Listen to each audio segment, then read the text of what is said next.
حسن صبا کی کہانی صرف قلعہ الموت سے شروع نہیں ہوتی، بلکہ اس کا آغاز ایران کے قدیم شہر قم یا بعض روایات کے مطابق رے کے گرد و نواح سے ہوتا ہے۔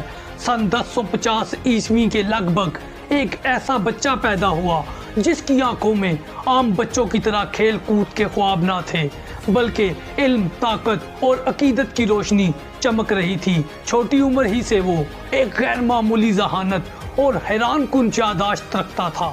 قرآن، فلسفہ، ریاضی میں اس کی مہارت دیکھ کر اس کے استاد بھی حیران رہ جاتے تھے۔ کچھ ہی عرصے میں وہ ایک ایسا نوجوان بن گیا جس کی گفتگو لوگوں کو محصور کر دیتی تھی، لیکن اس کی شخصیت کا سب سے طاقتور پہلو اس کی ایمانی شدت اور نظریاتی سختی تھی۔